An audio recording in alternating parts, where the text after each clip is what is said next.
The images will forever be ingrained into my brain. If you want to report something, report that. So here's what I can verify about this story. First, the Facebook poster, yes, is a legitimate person. I also talked with the sheriff's office in St. Mary's County. They do have an open investigation about a potential case of animal cruelty. And I talked to the veterinary hospital that confirmed it did tend to an injured cat on that date. This story does check out as authentic, and I will be talking with the sheriff's office again later this week to get an update. If you see something pop up on Facebook and you're wondering if it's true or not, send it to me, screenshot it, or send me a link, and I'm going to verify it for you. You can find me on Facebook or Twitter at AdamLongoTV, or email me, verify@WUSA9.com. All right, it's time to talk about a super dad and his Instagram post that has gone viral. It shows him and his 3-year-old son. Look closely. Both of them have stomach tubes. Stephanie Ramirez picks up the story from here. News stations all across the country have been sharing this Instagram post and the story behind it after speaking to dad either through email or over the phone, but no one has actually talked to them in person. So when we found out they live near Quantico, we had to meet them. Say hello to 3-year-old Chase and his dad, Robert Selby. Dad is behind Chase. Let me just show you the viral photo again. Dad says he takes a selfie every year, but this time around, he asked me, Daddy, you know, how come I have a G-tube, you don't? So Selby taped a tube onto himself and snapped the selfie. To show that he's no different than any other child, you know, out there in the world. It's so important to Chase's parents because Chase was born with a serious condition called tetralogy of Fallot. It's a rare congenital heart defect that for Chase made it difficult for him to breathe. He's already undergone 2 open heart surgeries and needs a G-tube to eat. Late night host Jimmy Kimmel's son actually has the same thing. It's a terrifying thing. That like brung us to tears because what he was saying is roughly the same story with us, man. When Chase was born, Selby says a nurse caught the defect just before they were about to leave the hospital. Eternally grateful for this. He just hopes families going through the same thing will see Chase now. Okay.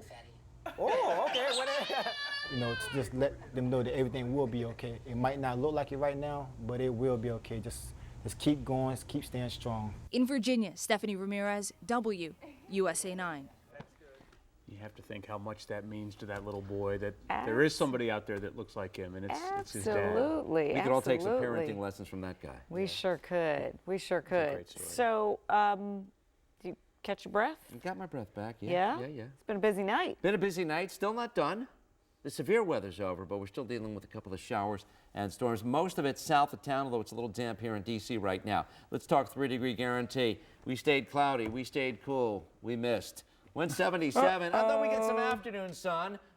There was some sun west. That helped the storms. Only 71 today. But you know, when we're wrong, it's not silver lining, right? Got the There's a chief silver on the lining phone. everything. 3-degree charity of the month for Maiden at the Howard's National on the Center Topper's on the phone. He missing says. and exploited children. So we give them $100, and come June, we will get another charity, and we'll have a Facebook vote for you coming up here shortly. Let's look at First Alert Doppler. We've got the showers and storms now south of town. Still some rain through southern Montgomery, parts of Prince George's, and D.C. Light to moderate showers. So if you do have to go out here soon, yeah, streets are going to be wet. We're seeing some lightning not far from National Harbor right now. That's just south of Mount Vernon here, too, where all of this activity is moving off to these. Wait a minute, that's south of National Harbor. I'm sorry, this is the Beltway up here. That's well south of National Harbor. They're just wet there, but south of Mount Vernon, headed toward Accokeek and down 210 Indian Head Highway, we've got the showers there. It is going to be a wet couple of hours in southern Maryland for sure. Hey, it's been a wet month. You know that. How wet has it been? Well, we've had a lot of rainy days. In fact, 9 of the last 10, excuse me, have seen at least a trace. The trace is the lighter umbrellas, but 19 of 30 days, we've had rain, 14 of those measurable. Temps in the 60s now. They're not going to drop that much more tonight because the humidity is high. On the hour, National was reporting a thunderstorm at 67. Humidity at 97%, light winds. Hey, we're going to have some areas of fog develop overnight into tomorrow morning. Still some showers around for a few hours. Tomorrow morning, spotty showers, some drizzle, some fog in the 60s. Midday, though, look at that, 80 by 1. See some isolated showers and storms coming through in the afternoon and again in the evening before it all clears out of here. Mark your calendar. One good day. It's going to be Thursday. Thursday looks great, actually.